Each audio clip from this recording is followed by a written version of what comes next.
in the good health and care of our birds and so much more.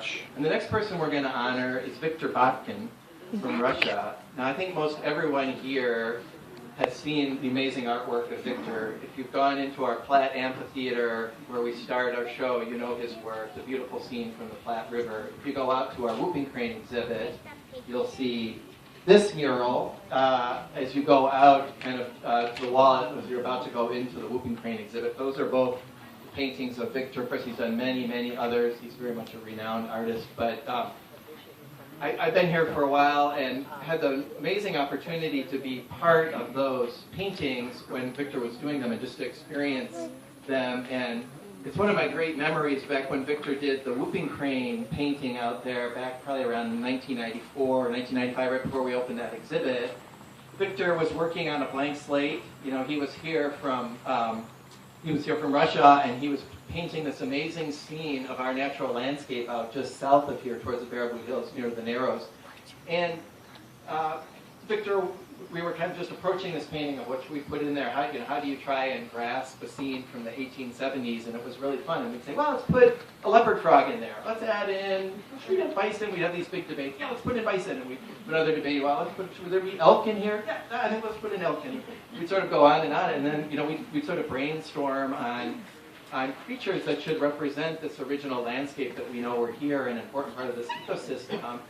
And then within a day, then Viktor would have them painted in just the gorgeous detail that he does. It was an amazing process to go through, from cardinal flowers to turtles. You can have a lot of fun looking at that painting up there and just pulling things to do that and to help us capture this vision of the landscape. He later did another painting of the Badger ammunition plant area, kind of a preview of what that looked like in its natural state, and they just capture the essence of these landscapes here. And it's amazing for someone who is from so far away from here originally to be able to, through his paintings, really capture these amazing places. So I'm very, very delighted to be able to give our second Good Egg Award here. But before we do that for Viktor, I want to cue up George here to say more. So. First off, for those that don't have a seat, please come in. There are a lot of seats over here. Gail and Kim, could you get everyone over? I don't want them to fall over with exhaustion. Done for the Crane Foundations. Viktor is from Krasnoyarsk, Central Siberia. And a very interesting story about this man that I want to share with you. His grandmother was an aristocrat before the Russian Revolution, and she escaped to Germany. And she came back in her later years in the 1950s and saw her 3-year-old grandson. She had to give her son away to somebody who was escaping to Siberia, and she didn't even see her own son until 1953, I think, 55 maybe. Anyway, it was her son's birthday, and this little boy, 3 years old, did a sketch of his father, which was so realistic. His mother knew that this was an amazingly gifted child. And she brought him to Moscow to a special institute that tests for giftedness. And the test is to repeat exactly a very complicated rhythm. Now, most of us find it difficult to remember somebody's name, let alone complicated rhythm. And he did it perfectly. And he had a special talent for the violin and became a child prodigy playing the violin in Russia and traveled extensively with symphony orchestras. But he had an accident when he was a teenager. He had a mountain climbing accident and fell and injured his head. And after that, he could no longer just hear music and play it beautifully. He had to read music. And if you're a concert violinist, you cannot do that. You have to keep all those notes in your head. So he turned to art. And he graduated from the leading art institute in Moscow and illustrated the novels of many very famous Russian writers. And he would do these little sketches, ink sketches, to tell the story in pictures through these novels. In 1989, the Soviet Union was in its final days. There was a huge economic crisis in Russia as corporations were closing down, especially printing companies. And Victor lost his work contracts. He had a friend who was interested in cranes who brought him to Estonia to a meeting that we had that year between the European Crane Group and the All-Soviet Crane Group. It was the first meeting of the two groups. And the leader of the Soviet group, Dr. Sergei Smerinsky, is with us today, and his wife Elena. But it was a very, very moving experience for the people from the West to meet the people from the East for the first time. And my colleague sponsored Victor to come, and he approached me and he said, "This is Victor Bockton. He can't speak a word of English, but he's a great artist." And he had his little portfolio under his arm. It was a big portfolio. And he opened this thing, and I just couldn't believe the artwork that was contained in it. He had just illustrated with beautiful color pictures all of the endangered animals of Russia, of former Soviet Union. And it was, his artwork was so remarkable. And he told me through the interpreter that he was going to have to work as a laborer because no one could afford to buy his art because of the economic collapse of the Soviet Union, and the printing houses were all closed. So I said to him, "Victor, if you can develop some skill in the English language,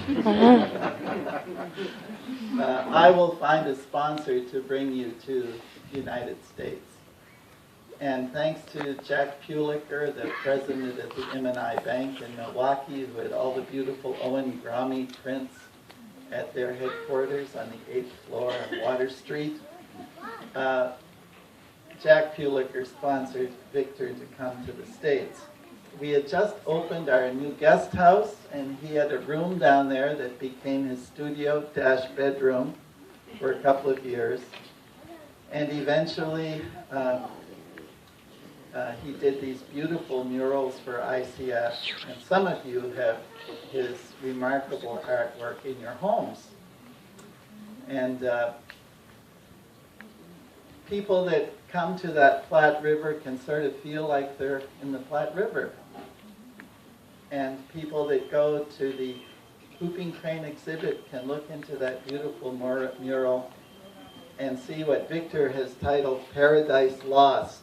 Mm-hmm. It's the scene just down the road here, looking at the Narrows up the north slope of the Baraboo Hills with the whoopie cranes and the bison, as it might have been a couple of hundred years ago in July, with the cardinal flowers blooming, and the prairie chickens, and the passenger pigeons, life-size, sitting on the branches, which are now extinct. So, Victor, we are so happy that you're with us today. And Maya, where's Maya? There she is, his wife, who's also an accomplished writer and artist. And we are so happy to honor you today, Victor, and to thank you for all you've done for us. And what does it say on that, Rich? Read it. I'm going to get Rich to help me out here. The Good Egg Award presented to Victor Botkin in recognition of significant artistic contributions to the International Crane Foundation and an extraordinary ability to portray the beauty of cranes and promote conservation through inspirational imagery.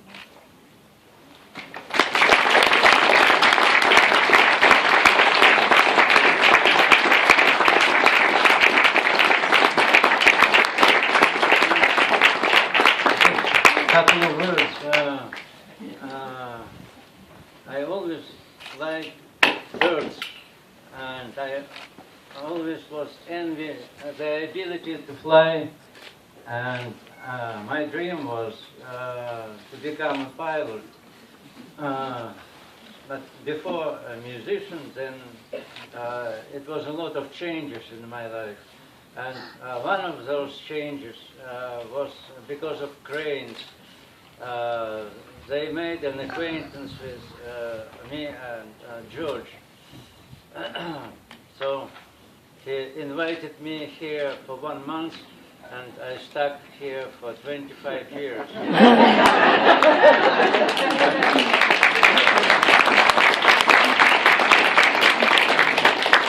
It was a pretty serious challenge to paint those big things.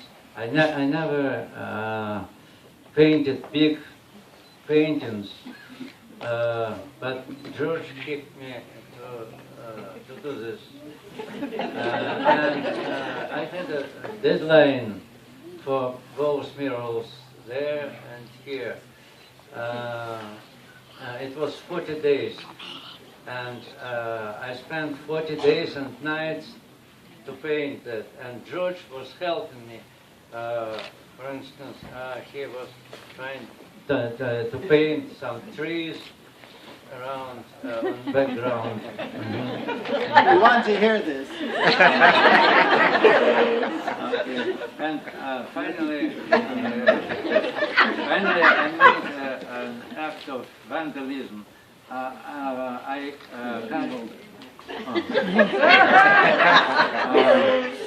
I cut on one trunk of his trees.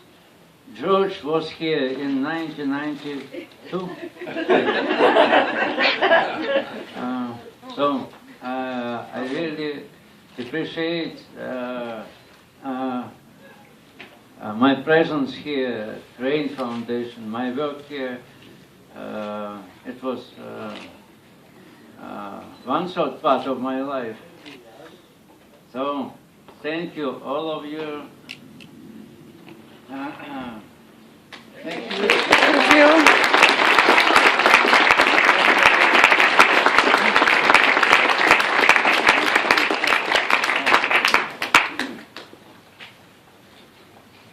So we mentioned, oops, here we go. So this is, let's see here. Yeah, so yeah, this is more about Victor and here, and just a little bit more information, but I hope everyone will have a chance to go into the Platt Theater today and have a look at it if you haven't seen it. And as it notes here, Victor did that amazing scene in there in 40 days in that Platt Amphitheater. And then afterwards was moved to Wisconsin. And as it mentions here, the mural for the Whooping Cranes was done in 1995, and it's weathered beautifully up there for more than 20 years. So we're very, very great. You can learn more about Victor here, and then I think at 1 o'clock, is that right? Is there going to be, I forget when that is, but I think there's going to be, yeah, after George's thing, there'll be a little bit more on Victor and his work up at Cutting Pro, right at our main amphitheater. So, in the library, we're doing it there, so sorry. Last minute change. So, anyway, thank you, Victor, and it's delightful to have you here today, so thanks.